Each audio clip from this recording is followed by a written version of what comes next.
Sarang salo hastini mungonang sakhamnainai. Dr. Konok Chaudhary kokthumnai rongni bwskango phainai hastini borok-rokno hasteo tungflama logi corona bemuk akarmano boka sonan bagai kok saklaikha. Oboni bising hasteo corona virus akar ya sakangno je nangmani borok-rokno hojak tongnai bagai saka. Abono karibo tabuk tungflamani molo dibor kiring satungo ongkhariya tongnani salo 3 to 4 liter tui nungnani sorbot haikeba jami hai tai tentribu tui nungnani fridge tui kesang rokno jesung mansak nungya tongnani tei stewar kiring satungo nongkhormani yagulo nogo thangai phacha tui tukuya tongnani oba hairokno tuibo khub kusarkha শুরুতে এটা বলতে হয় যে এই সময় তো গরম সবসময় পড়ে, কিন্তু এইবার গরম দেখা যাচ্ছে যে এপ্রিল মাস থেকে অনেক বেশি, এবং এই দাবদাহ আমাদের ত্রিপুরাতেও এসে পৌঁছে গেছে, এই সঙ্গে সারা ভারত জুড়েই আছে।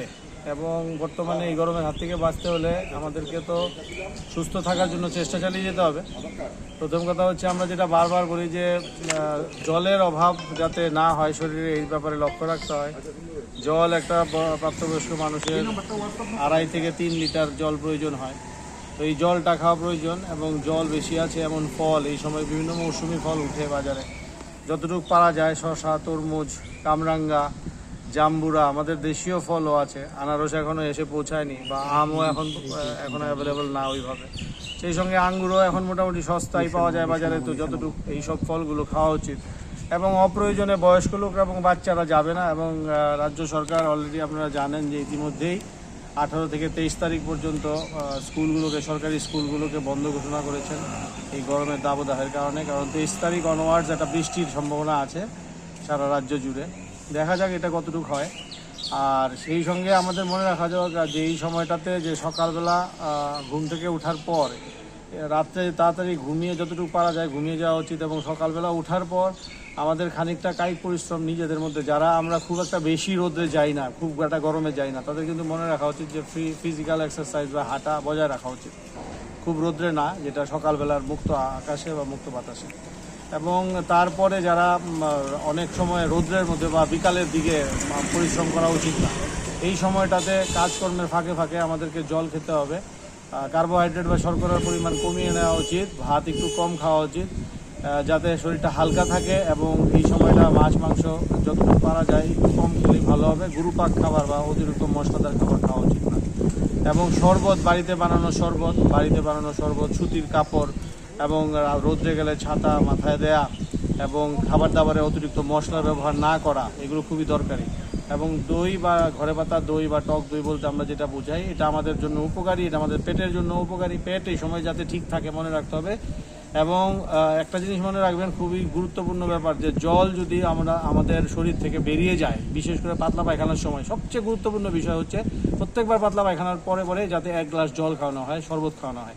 1 চিমটি লবণ, 1 মুঠো গুড় বা সঙ্গে চিনি দিয়ে একটু লেবুর রস যদি সম্ভব হয় দিতে পারলে আমাদের যে ইলেকট্রোলাইট থাকে শরীরের মধ্যে, সোডিয়াম, পটাশিয়াম, ম্যাগনেসিয়াম ইত্যাদির ডিসব্যালেন্সটা হয় না। পাতলা পায়খানার হওয়ার সঙ্গে যাতে জল খাওয়ানো হয়। এখানে স্যালাইনই লাগাতে হবে, হসপিটালে যেতে হবে এমন কোনো কথা নেই।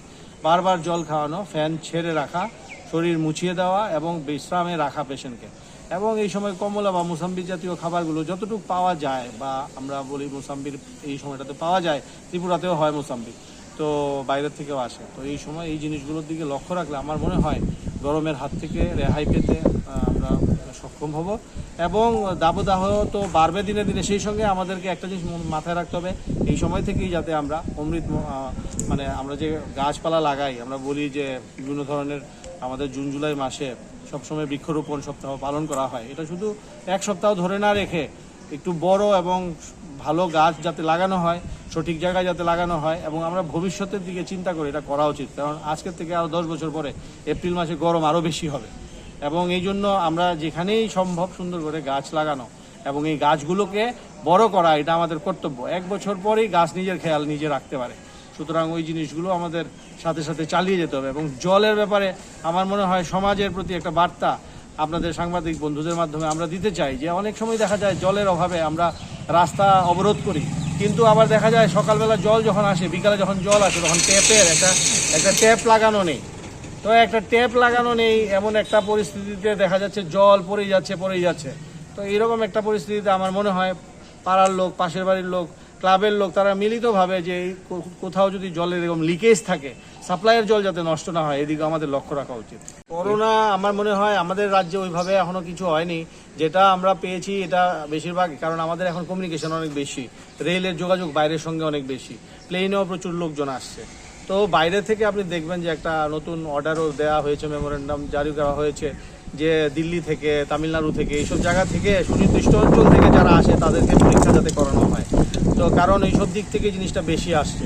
তো বাইরের থেকে কিছু আসছে, কিন্তু তারা এখন তাদের মধ্যে কোনো সিমটমস নেই ওই ধরনের।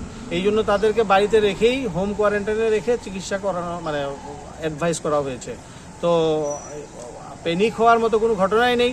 তবে হ্যাঁ, আমরা যারা রুগী আছেন বা যারা হসপিটালে আসেন বা যারা স্বাস্থ্যকর্মী আছেন তাদের উচিত মাস্ক ব্যবহার করা, হাত পরিষ্কার রাখা, নিজেদেরকে ভিড়ভাট্টা থেকে এড়িয়ে থাকা। আপনারা জানেন 2 বছরের এক্সপিরিয়েন্স আমাদের আছে, ত্রিপুরা খুব ভালোভাবেই করোনার মোকাবেলা করেছে। সুতরাং নিজেদেরকে আরেকবার এই ব্যাপারে ঝালিয়ে নিলে বা নিজেদেরকে আরেকবার সচেতন হিসেবে বজায় রাখলে আমার মনে হয় এই ধরনের রাইজকে আমরা প্রতিরোধ করতে পারবো। শিশুদেরকে মানে প্রয়োজনীয় যে জল তো খাওয়াতেই হবে, সেই সঙ্গে ঠান্ডায় রাখা উচিত। ডিরেক্ট ঠান্ডা ফ্রিজের জল কিছুতেই দেওয়া উচিত না। ফ্রিজের জলের সঙ্গে আমাদের নর্মাল জল মিশিয়ে তাদেরকে অবশ্যই দেওয়া উচিত। এবং বাইরের পানীয় বেশি না খাইয়ে লেবু জল শরবত, ঘরে বানানো শরবত, তারপর বেল পাওয়া যায় এখন আমাদের, বেলের শরবত আজকের নতুন না, শরীর স্বাস্থ্য ভালো রাখে এবং পরিপাকতন্ত্রকেও ঠিক রাখে, শরীরও ঠান্ডা রাখে, মাঠার হিসেবে অনেকে বানিয়ে খাওয়ায়, এগুলো দেওয়া উচিত। এবং নিজেরা খেলে বাচ্চারাও খাবে, মা বাবা যদি খায় বাচ্চারাও এটা ফলো করে। নিজেরা না খেয়ে বাচ্চাকে যদি দেই তাহলে ওরা শুধু শুধু খেতে চাইবে না, এটা আমাদের মনে রাখা উচিত। বাচ্চারা খুব চালাক হয়, তারা বুঝে এগুলো, যে তো তাদেরকে উৎসাহ দেওয়া উচিত, ফলমূলের ব্যাপারে উৎসাহ দেওয়া উচিত। আমার মনে হয় এগুলো ঠিক রাখতে হবে, ফ্যানের বাতাস রাখতে হবে। কারো যদি জ্বর উঠে মনে রাখা উচিত শরীর মুছতে হবে, জল খাওয়াতে হবে। 1 দিন 2 দিনের মাথায় আপনার অবশ্যই ডাক্তার দেখানো উচিত। কিন্তু তার আগে মনে রাখবেন কাপড় চোপড় বেশি দিয়ে অনেকে ফ্যান ছেড়ে রাখে, তাতে কোনো লাভ হয় না। শরীর মুছে দিতে হবে, ফ্যান রাখতে হবে, ঘরের দরজা জানলা খোলা রাখলে ভালো। দিনের বেলা জ্বর কমে যায় অনেক সময় প্রাথমিক চিকিৎসায়, তারপরও যদি না কমে অবশ্যই হসপিটালে শরণাপন্ন হওয়া উচিত। Thank you.